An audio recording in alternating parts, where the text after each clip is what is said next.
Crowdfunding is where dreams go to find financial backing to become real, a first stepping stone to mass production for a product that deserves to get there. In this case, crowdfunding was where one dream went to die, not the dream of those who sold it but of those who paid for it. That dream was for the world's first hubless e-bike, the e-bike of the future, promising outstanding aesthetics, unparalleled safety, superior comfort, and a tech-packed experience. That dream was Reevo from Beno Technologies, an e-bike designed to pioneer the next generation of e-bikes because e-bikes today just aren't cutting it. A bold statement if you've ever seen one, but then again, the future isn't for those who settle or don't have the courage to challenge the status quo. Beno identified some of the problems of the rising e-bike market, including how all current models still resembled their analog ancestors, and proposed, beyond infusing the traditional two-wheeler with tech, reinventing the wheel. Creating the world's first hubless e-bike wasn't just good for bragging points, though that too would come later, but also a solution to a problem the engineers at Beno imagined the other e-bikes had. There's an old saying about how you shouldn't reinvent the wheel because you can't improve on perfection. Bicycles haven't changed much over decades of use for a very good reason, and that reason, Reevo would soon learn, is because they were damn perfect all along. Reevo first pinged on the radar in early 2020 when Beno announced plans to bring it to crowdfunding.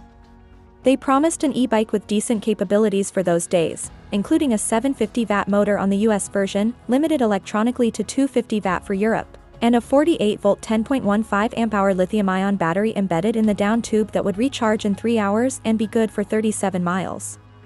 That was the least interesting promise that Reevo made. Others included a very lightweight frame, fingerprint sensor locking of the bike, integrated signal lights, and the ability to use the phone as a display by pairing the bike and the phone through the app. Beno was proudly saying they would reinvent the wheel, maximizing functionality in the process. In the open space of each wheel, they placed handles to which you could attach bags for light cargo, in case carrying stuff like normal cyclists, on your rear rack or in a front basket, didn't cut it. They promised the smartest, sleekest, most awesome bike to have ever existed. The e-drive would be fabricated in-house, including the motor. They promised a torque sensor, a cadence sensor, a speed sensor, and an accelerometer for the smoothest, most intuitive ride, and a single speed so that you could ride the Reevo on leg power alone if you happen to run out of battery. The bike would weigh just 55 pounds, which is a lot by today's standards but is still a figure you're likely to come across in more budget brands. A few months later, Reevo debuted on crowdfunding with an MSRP of $3,349 and an estimated delivery timeline for March 2021. The campaign went on to raise more than $6.7 million before it ran its course, breaking records for the platform and allowing Beno to claim yet even more world firsts. It all went downhill from there.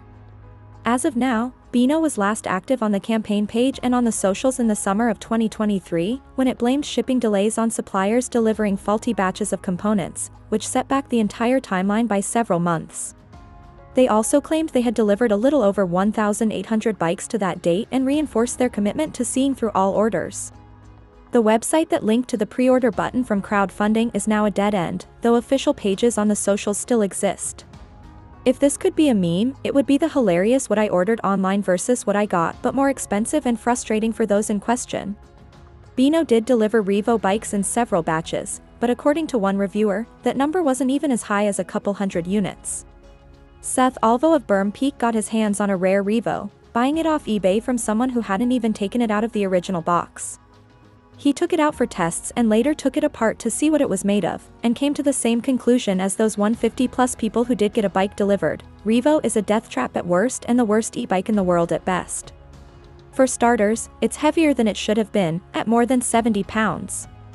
It's loud, incredibly so even without the motor turned on, it's slow, and it's painfully uncomfortable. The wheels stop the next second after you stop pedaling, and that, together with its weight, makes it impossible to ride without assistance. Reevo isn't just resistant to moving forward without the motor but paradoxically equally resistant to stopping. Because of the hubless wheels, Beno used drum brakes of the cheapest kind, turning a heavy, overpowered machine into an unstoppable one. Pairing it to the app is impossible, at least on Seth's sample, the fingerprint sensor doesn't work, and the battery can't be turned off once you turn it on. That last part is important because if you walk the bike, the pedals move and engage motor assistance, which means you'll have a runner on your hands.